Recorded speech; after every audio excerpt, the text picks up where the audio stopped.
नमस्कार, शब्द साची विंध्य के इस समाचार बुलेटिन में आपका स्वागत है। मैं हूं आपके साथ न्याजिया। शुरुआत करते हैं हेडलाइन से।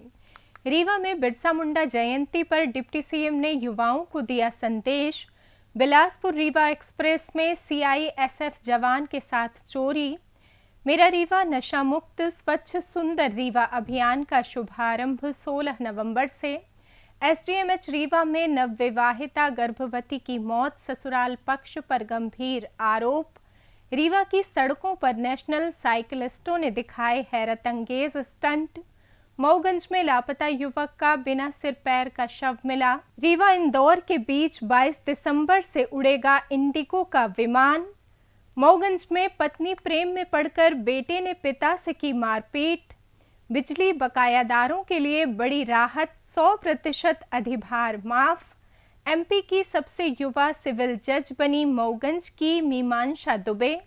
सीधी में ट्रैक्टर के गर्म साइलेंसर से भड़की आग, 10 एकड़ फसल सहित ट्रैक्टर थ्रेसर जलकर राख। और मध्य प्रदेश में शीतलहर का कहर, 16 नवंबर को भी कोल्ड वेव अलर्ट।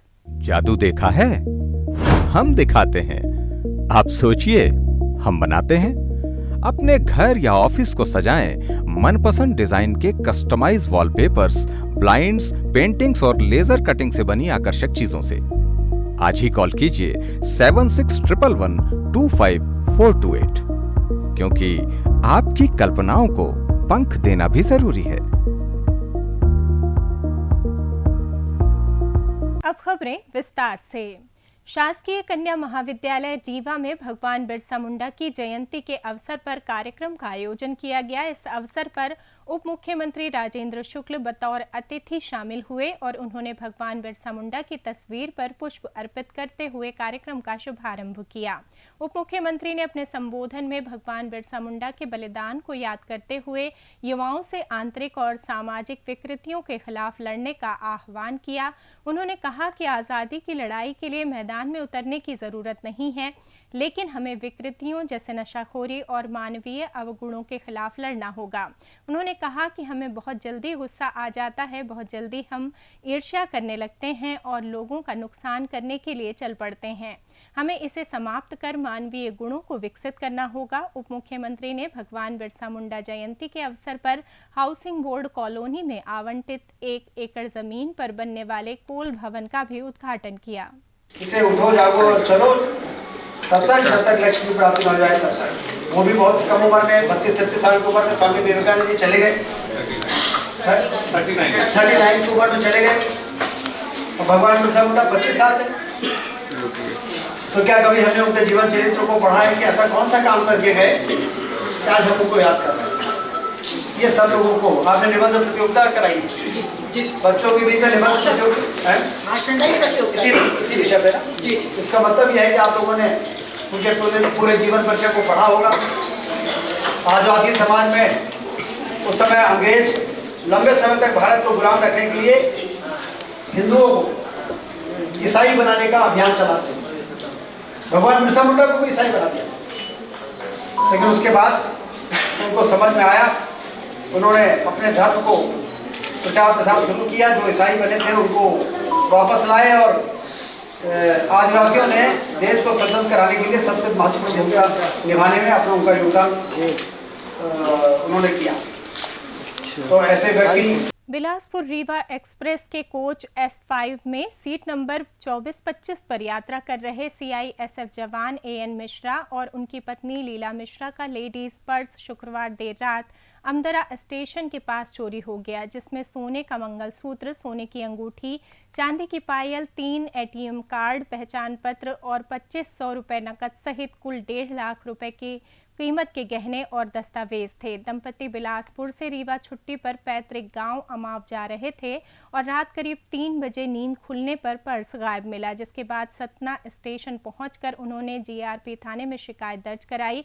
पुलिस ने जांच शुरू कर दी है। रीवा शहर को नशा मुक्त, स्वच्छ और सुंदर बनाने के उद्देश्य से मेरा रीवा नशा मुक्त रीवा, कोरेक्स मुक्त रीवा एवं स्वच्छ सुंदर रीवा अभियान का शुभारंभ 16 नवंबर रविवार से किया जा रहा है। ब्रह्मा कुमारी ईश्वरीय विश्वविद्यालय रीवा के नेतृत्व में समाज सेवियों, बुद्धिजीवियों, नशा मुक्ति प्रहरियों, राजयोग साधकों और स्वयंसेवी संगठनों के सहयोग से ये पहल शुरू हो रही है, जिसमें जिला प्रशासन, पुलिस प्रशासन और जन प्रतिनिधियों का विशेष योगदान रहेगा।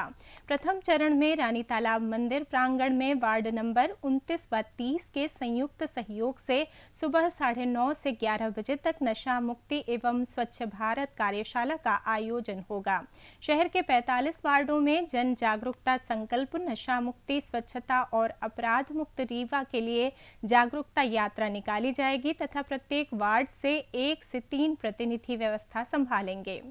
रीवा के संजय गांधी अस्पताल में उपचार के दौरान शनिवार को एक गर्भवती नवविवाहिता की मौत हो गई, जिसके बाद मायके वालों ने पति और ससुराल पक्ष पर बेहद गंभीर आरोप लगाते हुए हत्या का संदेह जताया है। जानकारी के मुताबिक मृतका भारती साकेत का विवाह करीब 1.5 वर्ष पूर्व सीधी जिले के रामपुर नैकिन निवासी रवि साकेत से हुआ था, जो पुणे में नौकरी करता है। मां पुष्पा साकेत ने आरोप लगाया है कि सोनोग्राफी कराने के बाद पति ने गर्भवती पुत्री के साथ जमकर मारपीट की, उसे पटक दिया और जबरन दवा खिलाकर 7 माह के गर्भ में पल रहे नवजात को मार डाला। लगभग 12 दिन पूर्व रामपुर नैकिन में हुई इस घटना के बाद पेट दर्द से तड़प रही भारती को स्थानीय अस्पताल ले जाया गया, जहां जाते समय उसने रास्ते में मृत शिशु को जन्म दिया। परिजनों का दावा है कि ससुराल पक्ष ने उन्हें सूचना नहीं दी, ना ही डिस्चार्ज पेपर दिखाए। भारती की हालत बिगड़ने पर उसे रीवा के संजय गांधी अस्पताल रेफर किया गया, जहां 4 दिनों तक इलाज चला, लेकिन छुट्टी के बाद फिर सूजन व अन्य जटिलताओं से उसकी हालत बिगड़ गई। आज उपचार के दौरान भारती ने दम तोड़ दिया।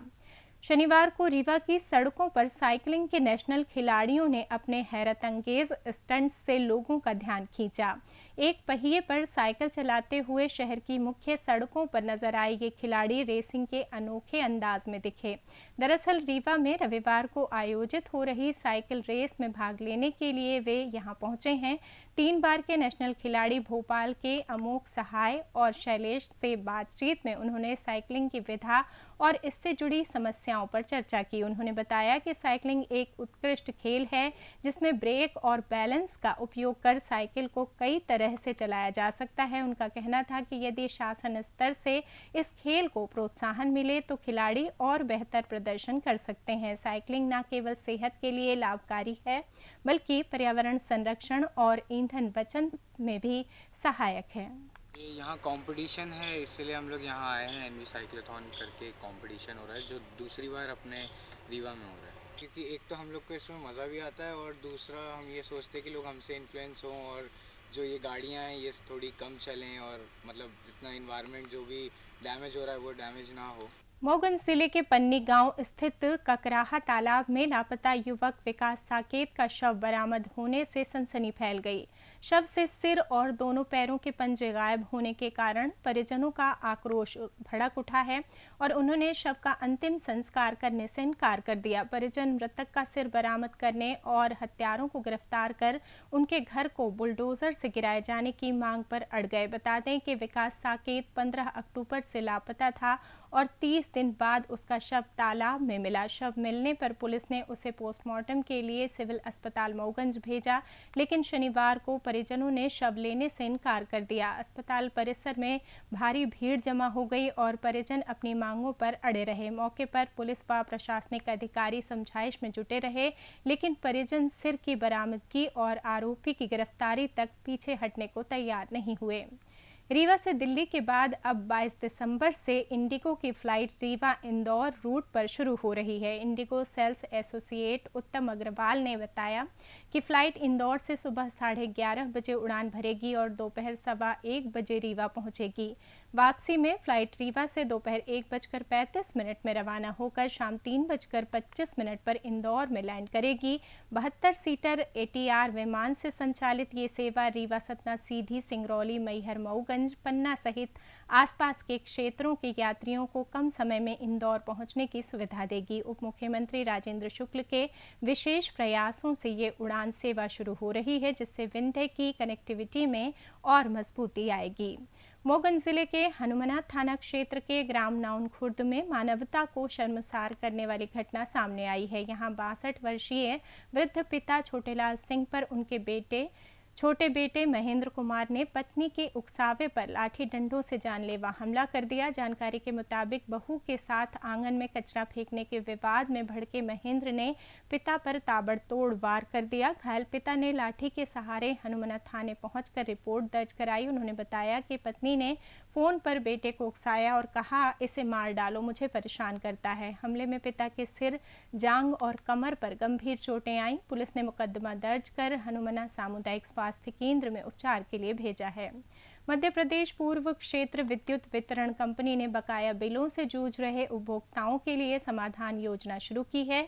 इस योजना के तहत 100% तक विलंब अभिभार माफ किया जा रहा है, जिससे रीवा और मऊगंज जिले के 3.19 लाख से अधिक उपभोक्ता लाभान्वित होंगे, जिनमें कृषि उपभोक्ता सबसे ज्यादा फायदा उठा सकेंगे। प्रथम चरण में 3 नवंबर से 31 दिसंबर तक घरेलू एवं कृषि उपभोक्ता को एक मुश्त भुगतान पर 100% अधिभार माफ होगा और यदि उपभोक्ता 6 आसान किस्तों में भुगतान करते हैं तो 70% अधिभार माफ किया जाएगा। साथ ही गैर घरेलू एवं औद्योगिक उपभोक्ता एक मुश्त राशि जमा करते हैं तो 80% सरचार्ज की छूट मिलेगी और यदि 6 किस्तों में जमा करते हैं तो 60% अधिभार माफ किया जाएगा। द्वितीय चरण में 1 जनवरी से 28 फरवरी 2026 तक अभियान चलाया जाएगा, जिसमें 50% से 90% तक अधिभार की छूट दी जाएगी। अधीक्षण अभियंता BK शुक्ला ने बताया कि 3 माह या उससे अधिक बकाया वाले स्थायी, अस्थायी और विच्छेदित सभी उपभोक्ता इसके लिए पात्र हैं। पंजीकरण शुरू है। उपभोक्ता नजदीकी विद्युत केंद्र, संभागीय कार्यालय या टोल फ्री 1912 पर संपर्क कर सकते हैं। विंध्य की होनहार बेटी मीमांशा दुबे ने पहले ही प्रयास में मध्य प्रदेश न्यायिक सेवा परीक्षा पास कर सिविल जज बनकर इतिहास रच दिया। मूलतः मऊगंज के घुरहटा की निवासी मीमांशा ने बिना किसी कोचिंग, सिर्फ आत्म अध्ययन और रोज 16-17 घंटे की मेहनत से ये मुकाम हासिल किया। हाईकोर्ट अधिवक्ता शिव कुमार दुबे और आशा दुबे की सुपुत्री मीमांशा ने 2023 में BA LLB और 2025 में LLM में रानी दुर्गावती विश्वविद्यालय से टॉपर रहते हुए डिग्री हासिल की। कोरोना काल में घर पर रहकर उन्होंने खुद के नोट्स बनाए और पहले प्रयास में सफलता प्राप्त की। उन्होंने परिवार के सभी सदस्यों को सफलता का श्रेय दिया। मीमांशा ने युवाओं को संदेश देते हुए कहा कि मैं उन बच्चों के लिए मिसाल बनना चाहती हूँ जो कोचिंग नहीं ले पाते। अगर लक्ष्य पक्का हो तो रास्ते खुद बनते हैं। उन्होंने युवाओं को सफलता का मूल मंत्र बताते हुए नियमित पढ़ाई, धैर्य और खुद पर विश्वास बनाए रखने की सीख दी है। सीधी जिले के कुसमी जनपद पंचायत अंतर्गत ग्राम पंचायत नागपोखर के दादरी गांव में शनिवार सुबह करीब 11 बजे धान की मिजाई के दौरान बड़ा हादसा हो गया। ट्रैक्टर का साइलेंसर अत्यधिक गर्म होने से अचानक भड़की आग ने तेज हवा की मदद से पूरे खेत को अपनी चपेट में ले लिया। देखते ही देखते एक ट्रैक्टर, थ्रेसर और किसान शत्रुघ्न यादव की करीब 10 एकड़ तैयार धान की फसल जलकर राख हो गई। किसान शत्रुघ्न यादव ने बताया कि वे धान कटाई के बाद मिजाई कर रहे थे, तभी ट्रैक्टर के साइलेंसर से चिंगारी निकली और आग लग गई। आग इतनी तेज थी कि बुझाने का मौका ही नहीं मिला। उन्होंने दुखी स्वर में कहा, इस हादसे से उन्हें लाखों रुपए का नुकसान हुआ है। पुलिस ने घटनास्थल का पंचनामा तैयार कर तहसीलदार कार्यालय भेज दिया है ताकि प्रभावित किसान को राहत एवं मुआवजा दिलाया जा सके। मौसम की बात करें तो मध्य प्रदेश ठिठुरन की चपेट में है। उत्तरी हवाओं के असर से भोपाल, इंदौर, उज्जैन, सागर, ग्वालियर और जबलपुर संभाग में कोल्ड वेव का प्रकोप बढ़ गया है। मौसम विभाग ने 15 और 16 नवंबर को कई शहरों में शीतलहर अलर्ट जारी किया है। मौसम विभाग के अनुसार 17 नवंबर से राहत की संभावना है, लेकिन तब तक पारा और गिरेगा। शुक्रवार शनिवार की रात सीजन का सबसे कम तापमान 6.5 डिग्री सेल्सियस राजगढ़ में दर्ज किया गया। मौसम विभाग के अनुसार उत्तरी हवाओं का प्रवाह जारी रहने से आने वाले दिनों में ठंड और बढ़ेगी। भोपाल में पिछले 7 दिनों से कोल्ड वेव की स्थिति बनी हुई है। नागरिकों को सतर्क रहने और गर्म कपड़ों का उपयोग करने की सलाह दी गई है। अब जान लेते हैं कल होने वाले कार्यक्रमों के बारे में। ब्रह्मा कुमारी ईश्वरीय विश्वविद्यालय रीवा के नेतृत्व में रीवा शहर को नशा मुक्त, स्वच्छ और सुंदर बनाने के उद्देश्य से मेरा रीवा, नशा मुक्त रीवा, कोरेक्स मुक्त रीवा एवं स्वच्छ सुंदर रीवा अभियान का शुभारंभ 16 नवंबर रविवार से रानी तालाब मंदिर प्रांगण में किया जाएगा। इसी के साथ ये समाचार बुलेटिन समाप्त हुआ। कल फिर मिलेंगे नई खबरों के साथ। जुड़े रहिए शब्द सांची विंध्य से और विंध्य से जुड़ी तमाम खबरों के लिए हमारे चैनल को सब्सक्राइब करते हैं। अपने आसपास की खबरें हम तक पहुंचाने के लिए स्क्रीन पर दिए नंबर पर आप संपर्क भी कर सकते हैं। धन्यवाद।